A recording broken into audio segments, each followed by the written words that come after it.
Ang laki na ng ginagalawan niya. Ayan. Tingnan mo. King size tong kama namin. Yan.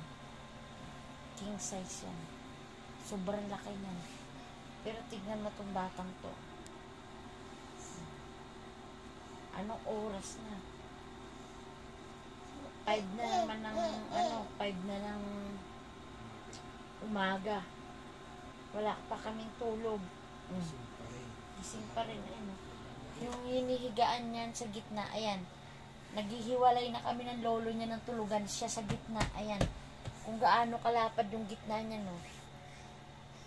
4 kasya dito. 4 na tao. Pinakustomize pa namin to.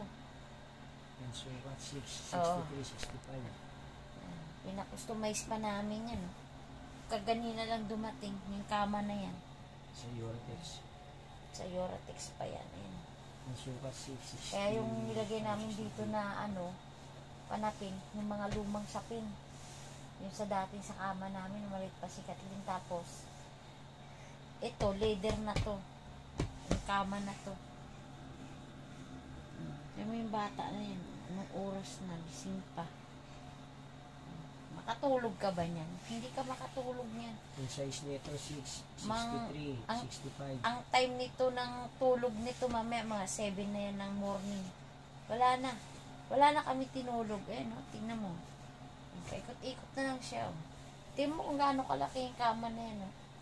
Ang size 63, 65. Ayan yung lolo niya. Ako nandito rin sa sulok din. No? Kabila. Ginawa niya kaming haligi. Sa security. Ayan o. Dilat pa kami. Sige. Ay, naglalaro siya. Ayan o. Diba? Taro. Ay, naku. Wala tayo magagawa nito. Ng oras na. Oh, papa. Mag-aalas 5 na. Imagine, mula pa talaga kaming tinulog mula kanina. Pag-akit namin ng 12 ng gabi, ay 12 morning, wala na kami tinulog. O, 12 night. Hanggang ngayon, no? Mag-aalas 5 na. Diba? Ganun. Kaano tong batang to. Wala na kami magagawa dito. Adobong manok. Yan ang ulam ng estudyante ko ngayon. Di ko na kayo dinala sa pagluluto ng adobong manok. Ganun at ganun pa rin naman.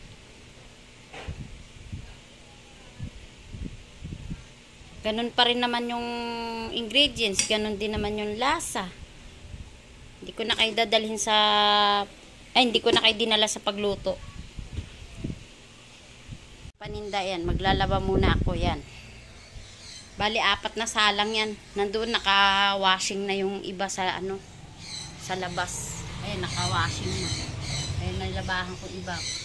Kasi ayan, niluluto ko na yung siomay ko bago tayo magbukas nitong paninda namin. Magigisa ako ng sardinas. Ayan, ligo na mayroon siyang patola. Ayan.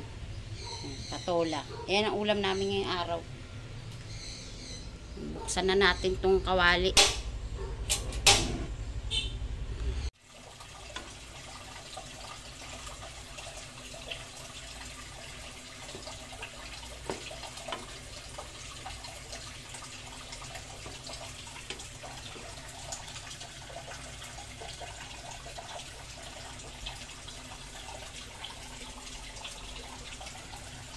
Ito na yung ating nalutong patola. Ayan.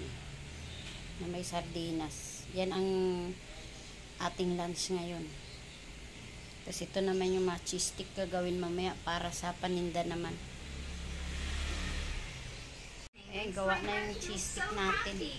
Ayan, nagbabalot na kami. Yan pa. Ayan. Katatapos ko lang kasi maglaba. Ngayon pa lang kami mag-u-open. Ayan. Ngayon pa lang kami mag-u-open. Na? Mga 4 o'clock na.